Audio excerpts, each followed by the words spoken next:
Hallelujah. Good morning. ಎಚ್ಚರಗೊಂಡಿದ್ದೀರಾ? ಹಾಗಾದರೆ ಬನ್ನಿರಿ, ದೇವರ ವಾಕ್ಯ ಕೇಳೋಣ. ಪ್ರಾರ್ಥನೆ. ಪರಿಶುದ್ಧ ದೇವರೇ, ನಿಮಗೆ ವಂದನೆಗಳು. ಈ ಲೋಕದಲ್ಲಿ ಎಲ್ಲಿ ನೋಡಿದ್ರೂ ಕೂಡ ನಮಗೆ ಗೊಂದಲಮಯವಾಗಿದೆ, ನಮಗೆ ಭಯವೆನಿಸುತ್ತಿದೆ ಎಂದು, ಏನಾಗಿ ಹೋಗ್ತೇವೋ ಎಂಬುದಾಗಿ ದಿಗುಲು ಪಡುತ್ತಿದ್ದೇವೆಂದು ಮನುಷ್ಯರು ಹೇಳುತ್ತಾ ಎಷ್ಟೋ ನರಳಾಡುತ್ತಾ ಇರುವ ಈ ದಿನಮಾನಗಳಲ್ಲಿ ನೀವು ನಮ್ಮೊಂದಿಗಿದ್ದೀರಿ ಎಂಬ ಧೈರ್ಯವೂ, ನೀವೇ ನಮಗೆ ದಿಕ್ಕಾಗಿದ್ದೀರಿ ಎಂಬ ನಂಬಿಕೆಯೂ, ನೀವು ನಮ್ಮ ಜೊತೆ ಇರುವುದಾದರೆ ನಮಗೆ ಯಾವ ಭಯವಿಲ್ಲ ಎಂಬ ನಂಬಿಕೆಯನ್ನು ನಮಗೆ ದಯಪಾಲಿಸಿರಿ. ನಿನ್ನನ್ನು ಹೊಂದಿಕೊಂಡಿರುವಂತೆ ಸಹಾಯ ಮಾಡಿರೆಂದು ಕ್ರಿಸ್ತನ ನಾಮದಲ್ಲಿ ಬೇಡುತ್ತೇನೆ ತಂದೆಯೇ, ಆಮೇನ್. ಹೌದು ಪ್ರಿಯರೇ, ನಿಮಗೆ ಯಾವ ಭಯ ಇಲ್ಲ ಅಂದ್ಕೊಳ್ತೇನೆ. ಆದರೆ ಲೋಕದಲ್ಲಿ ಬಹಳಷ್ಟು ಜನರು ನಾನಾ ವಿಧವಾದ ಭಯಗಳಿಂದ ಪೀಡಿಸಲ್ಪಡ್ತಿದ್ದಾರೆ. ಎಲ್ಲದರ ದರಗಳು, ರೇಟ್ಗಳು ಹೆಚ್ಚಾಗ್ತಿವೆ. ನಿಮಗೆ ಗೊತ್ತಾ ಎಲ್ಲದರ ರೇಟ್ ಜಾಸ್ತಿ ಆಗ್ತಿದೆ ಎಂದು? ಈ ಕ್ರೆಡಿಟ್ ಕಾರ್ಡ್ಸ್, ಡೆಬಿಟ್ ಕಾರ್ಡ್ಸ್ಗಳು ಬಂದ ನಂತರ ನಾವು ಒಂದು ವಸ್ತುವಿಗೆ ಎಷ್ಟು ದುಡ್ಡು ಕಟ್ತಾ ಇದ್ದೇವೆ ಎಂಬುದಾಗಿ ಗೊತ್ತಾಗಲಾರದಂತೆಯೇ ನಾವು ಕಾರ್ಡ್ ಸ್ವೈಪ್ ಮಾಡಿಬಿಡ್ತಿದ್ದೇವೆ. ಒಂದು ಸಾರಿ ಸಾಲದಲ್ಲಿ ನಾವಿದ್ದೇವೆ ಎಂಬುದನ್ನು ನಮಗೆ ಜ್ಞಾಪಕಕ್ಕೆ ಬರುವಾಗ ಹೇಗೆ ಕಟ್ಟಬೇಕು ಎಂದು ಭಯಪಡ್ತೇವೆ. ಕೆಟ್ಟ ದಾರಿಯಲ್ಲಿ ಸಂಪಾದಿಸಬೇಕೆಂದು, ಅಕ್ರಮವಾಗಿ ಸಂಪಾದಿಸಬೇಕೆಂದು, ಇಲ್ಲವಾದರೆ ಮೈತುಂಬ ಸಾಲ ಮಾಡಿ ತೀರಿಸ್ಲಿಕ್ಕಾಗದೆ ಎಲ್ಲಾದರೂ ಹೋಗಿ ಸಾಯಬೇಕೆಂಬುದಾಗಿಯೋ, ಇಲ್ಲವೇ ಊರು ಬಿಟ್ಟು ಓಡಿ ಹೋಗಬೇಕೆಂಬುದಾಗಿಯೋ ಪ್ರಯತ್ನಗಳಲ್ಲಿ ಈ ದಿನ ಮನುಷ್ಯರಿರುವುದನ್ನು ನೋಡ್ತೇವೆ. ಇದಕ್ಕೆ ತಕ್ಕಂತೆ ನಾನಾ ವಿಧವಾದ ಘರ್ಷಣೆಗಳು ನಮ್ಮ ದೇಶದಲ್ಲಿ ನಡೆಯುತ್ತಿವೆ. ಪರಿಸ್ಥಿತಿಗಳು ಬದಲಾಗ್ತಿವೆ. ಕ್ಷೇಮವಿಲ್ಲದ ಪರಿಸ್ಥಿತಿಗಳು ಕಾಣಿಸಿಕೊಳ್ತಿವೆ.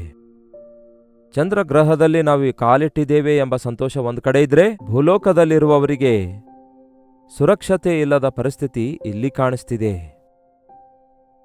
ಕೆಲವೊಂದು ದೇಶಗಳಲ್ಲಿಯೂ ಕೂಡ ಅದೇ ಪರಿಸ್ಥಿತಿ ಇದೆ. ಹೇಳಬೇಕಾದ್ರೆ ಅನೇಕ ದೇಶಗಳಲ್ಲಿ, ಎಷ್ಟೋ ಅಭಿವೃದ್ಧಿ ಹೊಂದಿರುವ ದೇಶಗಳು ಕೂಡ ಬರಗಾಲದಲ್ಲಿವೆ ಎಂದು ತಜ್ಞರು ಹೇಳ್ತಿದ್ದಾರೆ. ಇಂತಹ ಸಮಯದಲ್ಲಿ ಅಫ್ಕೋರ್ಸ್ ಐಶ್ವರ್ಯವಂತರಿಗೆ ಏನ್ ಕಡಿಮೆ ಇದೆ, ನಮಗೆ ಬೇಕಾದದ್ದೆಲ್ಲವೂ ಇದೆಯಲ್ಲ ಅಂದ್ಕೊಳ್ತಾರೆ ದುಡ್ಡಿನ ನಿಮಿತ್ತ. ಆದರೆ ಸಾಮಾನ್ಯ ವ್ಯಕ್ತಿ ಎಷ್ಟು ತೊಂದರೆಗೊಳಗಾಗ್ತಿದ್ದಾನೆ ಎನ್ನುವಂಥದ್ದನ್ನು ನಾವು ಗಮನಿಸುತ್ತಲೇ ಇದ್ದೇವೆ. ನಮ್ಮಲ್ಲಿಯೂ ಕೂಡ ಅನೇಕರು ಸಾಮಾನ್ಯರಾಗಿದ್ದೇವಲ್ಲವೇ? ನಾನು ಕೂಡ ಒಬ್ಬ ಸಾಮಾನ್ಯನೇ ಪ್ರಿಯರೇ. ನಿಮ್ಮ ಮುಂದೆ ಪ್ರತಿದಿನ ಹೀಗೆ ಕಾಣಿಸಿಕೊಳ್ಳುವುದಕ್ಕಾಗಿ ಆರಾಮಾಗಿ ಕಾಣಿಸ್ತೇನೆ. ಆದರೆ ಆಯಾ ದಿನಕ್ಕೆ ದೇವರು ಕೊಟ್ಟಿರುವಂತಹ ಪೋಷಣೆಯಿಂದ, ದೇವರು ಮಾಡುವ ಸಹಾಯದಿಂದಲೇ ಮುಂದಕ್ಕೆ ಸಾಗುತ್ತಿದ್ದೇನೆ. ಆಸ್ತಿಗಳನ್ನು ಕೂಡಿಟ್ಕೊಂಡು ಸಮೃದ್ಧಿಯಾಗಿ ಇಟ್ಕೊಂಡು ಏನೂ ಮಾಡ್ತಿಲ್ಲ ಪ್ರಿಯರೇ. ದೇವರ ಕಡೆಗೆ ನೋಡುತ್ತಾ ಮುಂದೆ ಸಾಗ್ತಿದ್ದೇವೆ. ಕಾರಣ ನಮ್ಮ ಶಕ್ತಿ ಅಲ್ಲ ಪ್ರಿಯರೇ, ದೇವರ ಶಕ್ತಿ. ನಮ್ಮ ಬಲಹೀನತೆಯಲ್ಲಿ ಆತನ ಶಕ್ತಿ ಸಂಪೂರ್ಣವಾಗ್ತದೆಂದು ಬೈಬಲ್ ಹೇಳುತ್ತೆ. ನಾನು ಯಾವಾಗ ಬಲಹೀನನಾಗಿದ್ದೇನೋ ಆವಾಗಲೇ ಬಲಿಷ್ಠನಾಗಿದ್ದೇನೆ ಅಂದಿದ್ದಾನೆ ಪೌಲನು. ನೀವು ನಿಜವಾದ ವಿಶ್ವಾಸಿಗಳಾಗಿರೋದಾದರೆ ಖಚಿತವಾಗಿಯೂ ಈ ಅಂತ್ಯಕಾಲದಲ್ಲಿ ವಿಶ್ವಾಸಿಗಳಿಗೆ ಶ್ರಮೆಗಳುಂಟಾಗ್ತವೆ. ನೀತಿವಂತನಿಗೆ ಉಂಟಾಗುವ ಆಪತ್ತುಗಳು ಅನೇಕ ಇವೆ, ನಾನಾ ವಿಧವಾದ ಆಪತ್ತುಗಳಿವೆ. ಆದರೆ ಯೆಹೋವನು ಅವೆಲ್ಲವುಗಳಿಂದ ಅವರನ್ನು ಬಿಡಿಸುತ್ತಾನೆ. ಇದೊಂದು ಧೈರ್ಯ ಕೊಡುವ ವಾಕ್ಯವಾಗಿದೆ. ಇದರಲ್ಲಿ ನಂಬಿಕೆ ಇಡಬೇಕು. ಆಪತ್ತು ಬಂತೆಂದು ಗಾಬರಿಗೊಳ್ತಿದ್ದೇವೆ, ಅಗತ್ಯತೆ ಬಂತೆಂದು ಕುಗ್ಗಿ ಹೋಗ್ತಿದ್ದೇವೆ, ಯಾರೋ ನಮ್ಮ ಮೇಲೆ ತಿರುಗಿ ಬೀಳ್ತಾ ಇದ್ದಾರೆ ಎಂದು, ನಮ್ಮನ್ನು ಅಡಗಿಸಿ ಬಿಡುತ್ತಿದ್ದಾರೆಂದು, ನಮಗೆ ಬಾಧೆಪಡಿಸುತ್ತಿದ್ದಾರೆಂದು ಕೂತ್ಕೊಂಡು ಕುಗ್ಗಿ ಹೋಗುವುದಕ್ಕಿಂತಲೂ ಕರ್ತನ ಮುಂದೆ ಕೂತುಕೊಂಡು ಆತನಿಗೆ ವಿಜ್ಞಾಪನೆ ಮಾಡುವುದು ಎಷ್ಟೋ ಒಳ್ಳೆಯದು. ನೀವು ರಾಜರುಗಳ ಚರಿತ್ರೆಯನ್ನು ಓದುವುದಾದರೆ ಬಹಳ ಅದ್ಭುತವಾಗಿರುತ್ತೆ. ನೋಡೋಣ ಬನ್ನಿ. 2ನೇ ಪೂರ್ವಕಾಲ ವೃತ್ತಾಂತ 20ನೇ ಅಧ್ಯಾಯದಲ್ಲಿ ಒಬ್ಬ ರಾಜನಿದ್ದಾನೆ. ನೀವು ಪೂರ್ತಿಯಾಗಿ ಈ ಅಧ್ಯಾಯವನ್ನೆಲ್ಲ ಓದಿ ನೋಡಿ ಪ್ರಿಯರೇ. ಅಲ್ಲಿರುವಂತಹ ಸಂಘಟನೆ ನಿಮಗೆ ಪೂರ್ತಿ ಅರ್ಥ ಆಗ್ತದೆ. ಇದು ಕತೆಗಳ ಪುಸ್ತಕವಲ್ಲ, ನಿಜವಾಗ್ಲೂ ನಡೆದಿರುವಂತಹ ಸಂಘಟನೆಗಳಾಗಿವೆ. ಈ ರಾಜನ ಕಾಲದಲ್ಲಿ ಅನೇಕ ವಿಧವಾದ ಶತ್ರುಗಳು ಅವನ ವಿರುದ್ಧ ಬಂದಾಗ ಅವನು ಏನ್ ಮಾಡ್ತಾನೆ? ಪೂರ್ತಿ ಅಧ್ಯಾಯ ಓದಲು ನಮಗೆ ಟೈಮ್ ಇಲ್ಲದ್ದರಿಂದ 4 ದಿಕ್ಕುಗಳಿಂದ 4 ರಾಜರು, ಅಂದರೆ ಅರಸರು, ಮೋವಾಬ್ಯರು, ಅಮ್ಮೋನಿಯರು, ಹಾಗೆಯೇ ಇನ್ನೂ ನಾನಾ ವಿಧವಾದ ಶತ್ರುಗಳು ಅವನ ವಿರುದ್ಧ ದಾಳಿ ಮಾಡಿದಾಗ ಅವರೆಲ್ಲರನ್ನು ನೋಡಿ ಭಯಪಟ್ಟು ದೇವರ ಸನ್ನಿಧಿಯಲ್ಲಿ ಮೊಳಕಾಲೂರಿ 20ನೇ ಅಧ್ಯಾಯ 12ನೇ ವಚನದಿಂದ ಓದುತ್ತಿದ್ದೇನೆ ನೋಡಿ. ನಮ್ಮ ದೇವರೇ, ಅವರನ್ನು ದಂಡಿಸದೆ ಬಿಡುವಿಯೋ? ನಮ್ಮ ಮೇಲೆ ಬಂದ ಈ ಮಹಾಸಮೂಹದ ಮುಂದೆ ನಿಲ್ಲುವುದಕ್ಕೆ ನಮಗೆ ಶಕ್ತಿ ಸಾಲದು. ಹೌದು ಪ್ರಿಯರೇ, ಈ ಲೋಕಸ್ಥರು ಬಹಳ ಬುದ್ಧಿವಂತರಾಗಿದ್ದಾರೆ. ಯುಕ್ತಿ ಕುಯುಕ್ತಿಗಳಿಂದ, ವಾಕ್ಚಾತುರ್ಯದ ಬಲದಿಂದ, ಹಣದ ಬಲದಿಂದ, ಅಧಿಕಾರ ಬಲದಿಂದ ಏನ್ ಬೇಕಾದರೂ ಮಾಡಬಹುದು ಅಂದ್ಕೊಳ್ತಾರೆ.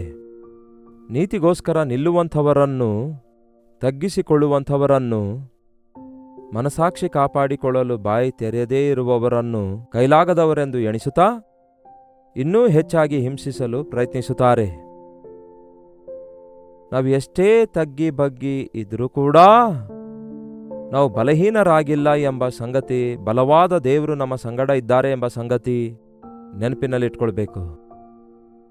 ನಮ್ಮ ವಿರೋಧಿ ನಮಗಿಂತಲೂ ಎಷ್ಟೇ ಬಲವುಳ್ಳವನಾಗಿದ್ರೂ ಸಹ ಅವನಿಂದ ನಮ್ಮನ್ನು ಬಿಡಿಸಬಲ್ಲಂತಹ ಮಹಾಬಲಶಾಲಿ ನೀವು ನಂಬಿದ ದೇವರಾಗಿದ್ದಾರೆ ಎಂಬುದನ್ನು ನೀವು ನಂಬಬೇಕು. ಅದಕ್ಕೆ ಈ ರಾಜನು ಹೇಳ್ತಾನೆ, ಪ್ರಾರ್ಥಿಸುತ್ತಾನೆ, ದೇವರೇ, ಕರ್ತನೇ, ನಮ್ಮ ವಿರುದ್ಧ ಬರುವಂತಹ ಈ ಮಹಾಸಮೂಹದೊಂದಿಗೆ ಯುದ್ಧ ಮಾಡಲು ನಮಗೆ ಶಕ್ತಿ ಸಾಲದು. ಏನು ಮಾಡಬೇಕೆಂಬುದು ನಮಗೆ ತಿಳಿಯದು ಅನ್ನುತ್ತಾನೆ. ಕೆಲವೊಮ್ಮೆ ಅಯೋಮಯವಾಗ್ತೇವೆ, ಏನ್ ಮಾಡಬೇಕು? ಹಿಂದಕ್ಕೆ ಹೋದ್ರೆ ತಗ್ಗು, ಮುಂದಕ್ಕೆ ಹೋದ್ರೆ ತಗ್ಗು. ಎಲ್ಲರಂತೆ ಸುಳ್ಳಾಡಲಾರೆವು, ಎಲ್ಲರಂತೆ ಮೋಸ ಮಾಡಲಾರೆವು, ಎಲ್ಲರಂತೆ ಕತ್ತಿಯಿಂದ ತಿವಿಯಲಾರೆವು, ಎಲ್ಲರನ್ನು ಬೈಯಲಾರೆವು. ಹಾಗಾದರೆ ಹೇಗೆ ವಿರೋಧಿಗಳನ್ನು ನಾವು ಎದುರಿಸಬಲ್ಲೆವು? ಏನ್ ಮಾಡಬೇಕೆಂದು ಗೊತ್ತಾಗ್ತಾ ಇಲ್ಲ. ಧೈರ್ಯ ಮಾಡಿ ಮುಂದೆ ಹೋಗೋಣ ಅಂದರೆ ನಮ್ಮ ಹತ್ತಿರ ಆಯುಧಗಳಿಲ್ಲ, ನಮಗೆ ಬಲ ಸಾಲುವುದಿಲ್ಲ. ನೀನೇ ನಮಗೆ ದಿಕ್ಕು ಎಂದು ಪ್ರಾರ್ಥನೆ ಮಾಡುತ್ತಾನೆ. ನೀನೇ ನಮಗೆ ದಿಕ್ಕು. ಸಾಧಾರಣವಾಗಿ ಅನ್ನುತ್ತಾರೆ, ದಿಕ್ಕಿಲ್ಲದವರಿಗೆ ದೇವರೇ ದಿಕ್ಕೆಂದು. ಅದು ನಿಜ ಪ್ರಿಯರೇ. ವಿಧವೆಯರ ಪಕ್ಷದಲ್ಲಿ, ತಂದೆ ಇಲ್ಲದವರ ಪಕ್ಷದಲ್ಲಿ, ಅನ್ಯಾಯಕ್ಕೆ ಒಳಗಾದವರ ಪಕ್ಷದಲ್ಲಿ, ಯೌವನ ಕಾಲದಲ್ಲಿ ಬಿಡಲ್ಪಟ್ಟ ಹೆಂಡತಿಯ ಪಕ್ಷದಲ್ಲಿ ದೇವರು ಇದ್ದಾರೆ. ದೇವರು ಅವರ ಜೊತೆ ಇರುವಾತನಾಗಿದ್ದಾರೆ, ಅವರ ಪಕ್ಷದಲ್ಲಿದ್ದು ಹೋರಾಡುವಾತನಾಗಿದ್ದಾರೆ. ನೀವು ದೇವರ ಮೇಲೆ ಆದುಕೊಂಡು ದೇವರನ್ನೇ ಆಶ್ರಯಿಸಿಕೊಂಡಿರುವುದಾದರೆ, ದೇವರಲ್ಲಿ ನಂಬಿಕೆ ಇಡೋದಾದರೆ, ಈ ಮನುಷ್ಯರೆಲ್ಲರೂ ಮಾಡುವಂತೆ ಎಲ್ಲಾ ಕೆಲಸ ನಾವು ಮಾಡ್ಲಿಕ್ಕಾಗೋದಿಲ್ಲ. ಬೈದವರಿಗೆ ಬಾಯಿ ಮುಚ್ಚಿಸಿದ್ದೇನೆ ಎಂದು ಹೇಳಲಿಕ್ಕಾಗೋದಿಲ್ಲ. ನನ್ನದೇ ಮೇಲುಗೈ ಎನ್ನುವಂತೆ ಅವನಿಗೆ ಒದ್ದು ಹೊರಗೆ ಹಾಕಿದೆ ಎಂದು ಹೇಳಲಿಕ್ಕಾಗಲ್ಲ. ಹಾಗೆ ಕೆಲವರು ಹೇಳ್ತಾರಲ್ಲವೇ, ಹಾಗೆ ನಡೆಯಲ್ಲ. ಒಂದು ಕೆನ್ನೆ ಮೇಲೆ ಹೊಡೆದ್ರೆ ಇನ್ನೊಂದು ಕೆನ್ನೆ ತೋರಿಸಿರಿ ಅಂದಿದ್ದಾರೆ ಯೇಸು. ನಿಮ್ಮ ಶತ್ರುಗಳನ್ನು ಪ್ರೀತಿಸಿ ಅಂದಿದ್ದಾರೆ ಯೇಸು. ನಿಮಗೆ ಹಿಂಸೆಗೊಳಿಸುವವರಿಗೋಸ್ಕರ ಪ್ರಾರ್ಥಿಸಿರಿ ಅಂದಿದ್ದಾರೆ. ಶತ್ರುಗಳಿಗೆ ಪ್ರೀತಿಸಿ ಹಿಂಸಿಸುವವರಿಗೆ ಪ್ರಾರ್ಥಿಸಿರಿ ಅಂದಿದ್ದಾರೆ. ಹೇಗಾಗುತ್ತೆ? ಅದು ಸಾಧ್ಯವಾಗುತ್ತೆ. ನಂಬಿಕೆ ನಿಮಗಿರುವಾಗ ಯೇಸು ಹೇಳಿದಂತೆ ಮಾಡಬೇಕೇ ಹೊರತು ಶತ್ರುಗಳನ್ನು ತಿರುಗಿ ಹಿಂಸಿಸಬಾರದು. ಮುಯಿ ತೀರಿಸುವುದು ನನ್ನ ಕೆಲಸ. ನಿಮ್ಮಷ್ಟಕ್ಕೆ ನೀವು ಮುಯಿ ತೀರಿಸಿಕೊಳ್ಳಬೇಡಿರಿ.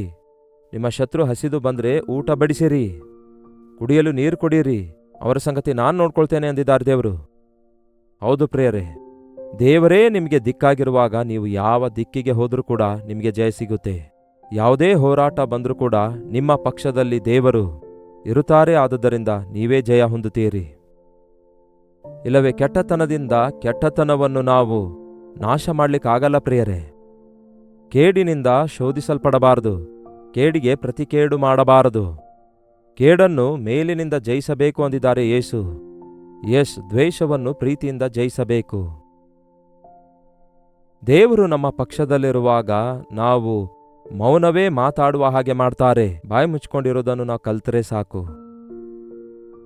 ನೋಡಿ, ದೇವರು ನಮ್ಮ ಪಕ್ಷದಲ್ಲಿರುವಾಗ ನಾವು ಪ್ರೀತಿಯಿಂದ ನುಡಿದಂತಹ ಒಂದು ಬಲಹೀನವಾದ ಸಾಮಾನ್ಯವಾದ ಮಾತೇ ಎದುರಿರುವವರ ಕಲ್ಲಾದ ಹೃದಯ ಒಡೆಯುವಂತೆ ದೇವರು ಉಪಯೋಗಿಸಿಕೊಳ್ತಾರೆ.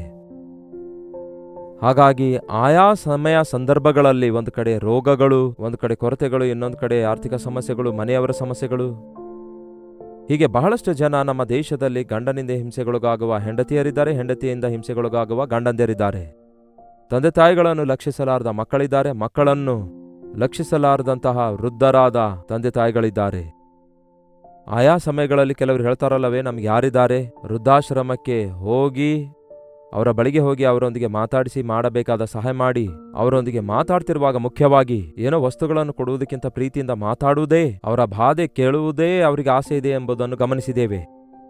ಅವರಿಗೆ ಪ್ರೀತಿಯಿಂದ ಮಾತಾಡಿಸುವಾಗ ಎಷ್ಟೋ ಅವರು ಆಧರಿಸಲ್ಪಡ್ತಿದ್ದಾರೆ. ಅವರ ಹೃದಯ ತುಂಬ ಇರುವ ಬಾಧೆಯನ್ನು ಯಾರಿಗಾದರೂ ಹೇಳಿಕೊಳ್ಬೇಕು. ಮಕ್ಕಳೆಲ್ಲರೂ ಬಿಟ್ಟು ಹೋಗಿದ್ದಾರೆ, ನನ್ನ ಆಸ್ತಿಯೆಲ್ಲ ಬರೆಸಿಕೊಂಡು ಈಗ ಇಲ್ಲಿ ಬಿಟ್ಟು ಹೋಗಿದ್ದಾರೆ ಎಂದು ಕೆಲವರು ಹೇಳಿದ್ರೆ, ಮತ್ತೆ ಕೆಲವೊಂದು ವೃದ್ಧರು ಹೇಳ್ತಾರೆ, ನಾವ್ ಹೇಗಯ್ಯ ವೃದ್ಧಾಪ್ಯದಲ್ಲಿ ಮಕ್ಕಳಿಗೆ ಅಭ್ಯಂತರವಾಗಿರ್ತೇವೆ, ಮಕ್ಕಳ ಮಧ್ಯ ನಮ್ಮಿಂದಲೇ ಕಲಹಗಳು ಬರ್ತಿವೆ, ಅದಕ್ಕೆ ನಾವೇ ವೃದ್ಧಾಶ್ರಮಕ್ಕೆ ಬಂದೇವೆಂದು ಕೆಲವರು ಹೇಳ್ತಾರೆ. ಆಹಾ, ಈ ದಿನಗಳಲ್ಲಿ ಅಂಥವರನ್ನು ಆಧರಿಸುವಂತಹ, ಅಂಥವರನ್ನು ಪ್ರೀತಿಸುವಂತಹ ದೇವರಿದ್ದಾರೆಂದು ಈ ರೀತಿಯಾಗಿ ದೇವರಿಂದ ಆಶೀರ್ವದಿಸಲ್ಪಟ್ಟಂತಹ ನಾವು ಪ್ರೀತಿ ತೋರಿಸಬೇಕಾಗಿದೆ.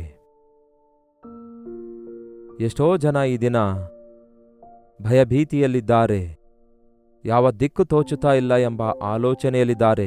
ನಾನೇನಾಗಿ ಹೋಗ್ತೇನೋ, ನನ್ನ ಭವಿಷ್ಯ ಏನಾಗ್ತದೋ ಎಂಬ ಭಯದಲ್ಲಿದ್ದಾರೆ.